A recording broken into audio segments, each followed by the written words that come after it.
Биз азыркы учурда Талас облусунун Кооз жайлоолорунун бири болгон Калба жайлоосунда турабыз. Бул жерде мал чарбачылыгы менен алектенген үй бүлө жашайт. Алардын турмуш тиричилиги менен бир күн бою сиздер менен таанышмакчыбыз.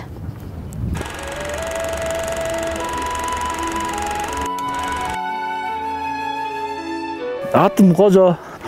Ушул Калба өзөнүндө мал чарбачылык менен алектенебиз.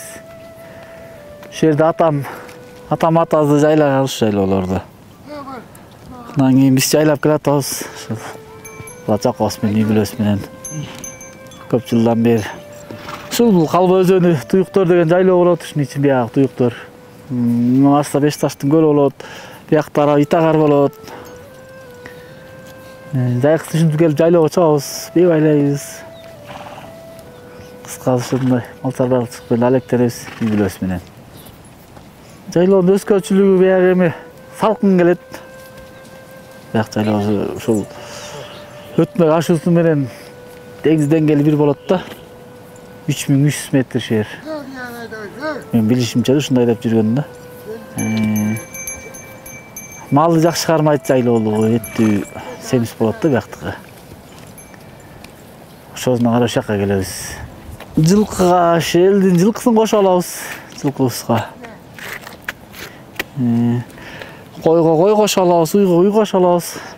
Азыр баары эле малчылар ошондойбуз да. Турас малга мал кошо алып. Ичине тыйын тыпыр болсун деле. Ошол кыскасы ушундай менен окат кылабыз. Чакабыз менен. Жылда Беш таш жайлоосуна да барып келчүмүн, бияка чабаным келчү. Ошоко барып бээ байлап элдин ден соолугуна дагы кам көрчүк. Сүткө киш алчык. Анан быйыл кызыгыраак болуп мал аарыраак болгондон бияка келгенбиз быйыл. Кайрылы акада барабыз. Бала кези менен эле малдабыз. Бала кези менен эле мал чарбачылык менен алектенебиз. Чика ошону карма. Ойло тээп жүрбөдүм.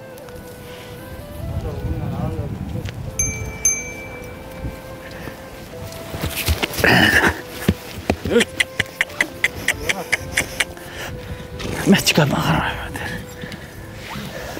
Ой.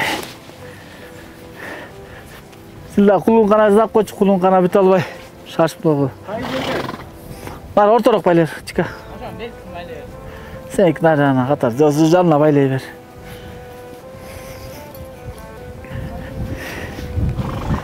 Бул күйөө балам, өкүл балаларым болот.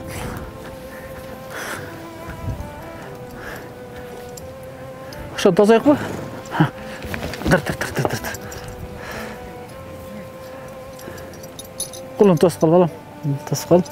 Да. Айттым.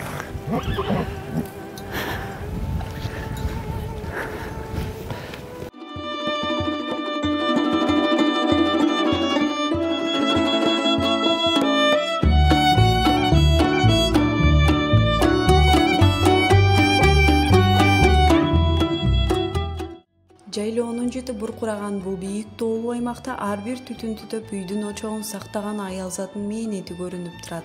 Эзелтеден Кыргызда аял үйдүн куту эсептелген.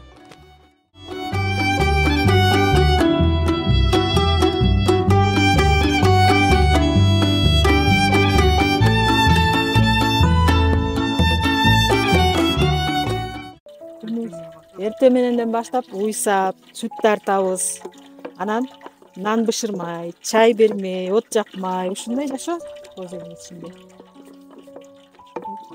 Менин жумушум ушулар. Балдар менен булардын нан жасап, чай берип, курсактарын тойгузуп, күн ушундай өтөт бизде.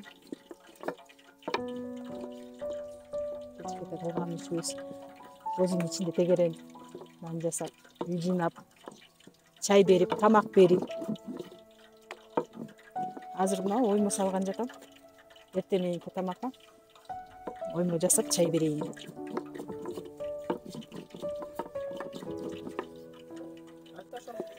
Бизде жайында жайлоодо Бул жакта телефон жок, телефон тартпайт, интернет жок, интернет тартпайт. Балдар телефонду эмне салышат? Күн бою эшикте ойношот, гүл теришет. Жайкысын жайында сентябрга чейин, июндан баштап сентябрга чейин 3 ай ушул жакта жайлоодо болобуз. Ушинтип боз менен отурабыз жайлоодо. Кечээ дагы жамгыр жаап, жердин баары чыла болуп жүдөтүп атат аябай. Күн жылында жылуу эшикте жүрөбүз. Жамгыр жааганда үйдө отурабыз. Эчке чыга албай. Көчөлекти кымыз кылыш үчүн ышташ керек, ошону ыштаган жатам. Буга чокту салып, бакал менен ыштайбыз. Бакал салган жатам. Эмне үчүн ыштап Кымыздын даамы чыгыш үчүн да. Ышы жок болсо кымызда даамы жок болуп калат, ачуу болуп калат.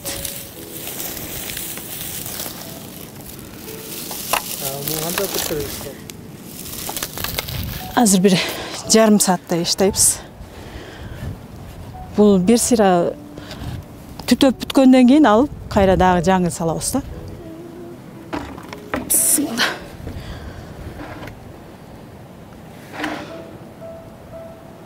Бул эми түтөп, ышы түтөп бүтүшү керек. Ичинин баары ыш болот да, ыш жыттанат. Анан майлайбыз.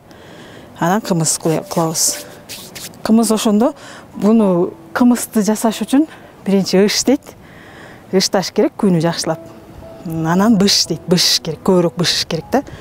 Ыштап, күйүнү майлап, кымызды куюп, сүттү кошуп, анан бышабыз. Көбүрөөк канча көп бышкан сайын кымыз ошончо жакшы, даамдуу, таттуу болот да. Өтө ачуу болбой. Бээлерди 2 саат сайын сайбыз. Бир күндө 5 жолу, 6 жолу болуп калат кээде. 5 жолу, 6 жолу саалат. Ар бир 2 саат сайын салып турат. Bir бээден 1 литрдей сүт болуп калат. Сүттүү бээлерден. 2 литрге чейин сүт бергендер болот. Сүттүү бээлер ошондой 2 литрге чейин берет да. 1 литр берет, 2 литр берет.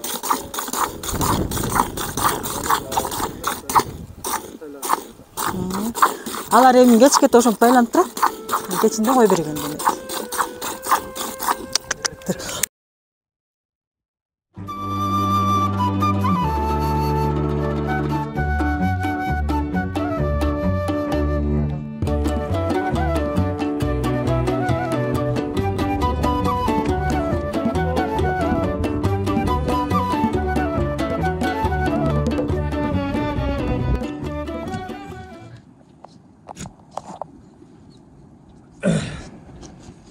Бээр бүткөндөн кийин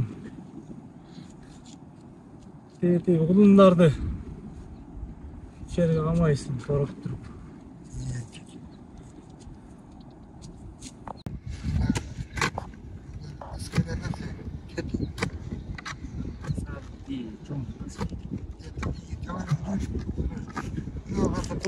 Асолтунда камагандан кийин секирет. Асым калбаш үчүн иштейгиме терең кас дейт. Кас отоңуз ошентип терең